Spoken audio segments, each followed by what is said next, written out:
அனைத்து இந்திய அண்ணா திராவிட முன்னேற்ற கழகம் தேர்தலுக்கு தயாராகிவிட்டது.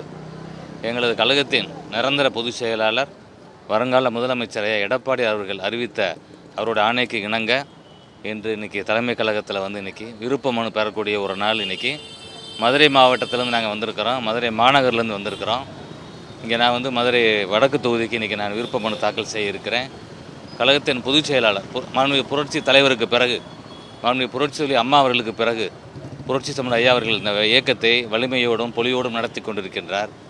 அவர் தான் எங்களுடைய ஐகானிக் இது. அதனால் அவருக்கு மதுரையில் கூட அத்தனை 10 தொகுதிகள், ஒரு தொகுதி ரிசர்வ் தொகுதி, அதனால் 9 தொகுதிக்கு ஐயாவுக்கு விருப்பமனு நாங்கள் தாக்கல் செய்கிறோம். எங்களுடைய அடையாளம், தமிழ்நாட்டின் அடையாளம், அதிமுக தொண்டர்களின் அடையாளம் எடப்பாடியார் அவர்களுக்கு நாங்கள் இன்றைக்கி எல்லா தொகுதி மதுரையில் விருப்ப மனு நாங்கள் இன்றைக்கி அளிக்க இருக்கிறோம். மதுரையை நாங்கள் வென்றெடுப்போம், அனைத்து 10 தொகுதியையும் வென்றெடுத்து ஐயாவிடம் சமர்ப்பிப்போம் என்ற நேரத்தில் சொல்லிக்கொள்கிறேன். திமுக எப்பயுமே டிசைனாக பெயர் வைப்பாங்க, பெயர் வைக்கிறதுல ஒன்றும் குறைச்சல் இல்லை.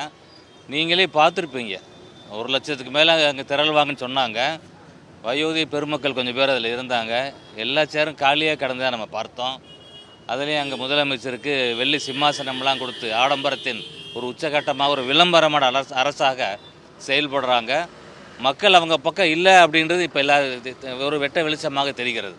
ஏன்னா தேர்தல் நெருங்குது. திமுக பொய்யான வாக்குறுதிகளை கொடுத்து மக்களை ஏமாற்றி ஆட்சிக்கு அவங்களுக்கு துயரத்தை தான் கொடுத்துருக்குறாங்க. அதனால் வரக்கூடிய இந்த 2026 சட்டமன்ற தேர்தலில் சாமானிய மக்களின் முதல்வராக புரட்சி தலைவருக்கு பிறகு, புரட்சி அம்மாவிற்கு பிறகு இந்த இயக்கத்தை 4 வருஷம் தமிழ்நாட்டை 4 வருஷம் 3 மாதம் மிக சிறப்பாக ஆட்சி செய்த எடப்பாடியார் கொண்டு எத்தனையோ திட்டங்கள், குடிமராமத்து திட்டம் இருக்கிறது.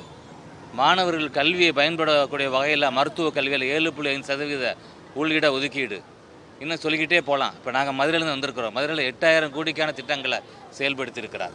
அதனால் இன்றைக்கி இப்போ வரும்பொழுது கூட பார்த்திங்கன்னா, நாங்கள் ஹோட்டலில் சாப்பிட்டு வெளியே வரும்பொழுது சென்னையில் பார்க்கக்கூடிய பெருநகரவாசிகள் மக்கள், பொதுமக்கள், கட்சிக்காரங்களை தாண்டி பொதுமக்கள் எங்கிட்ட கை காமிக்கிறாங்க, இரட்டை இலை சின்னத்தை காமிக்கிறாங்க.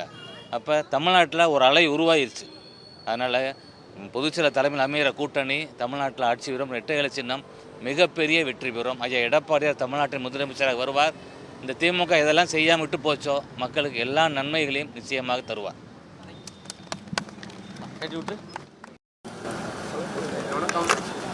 வாழ்த்துக்கள்.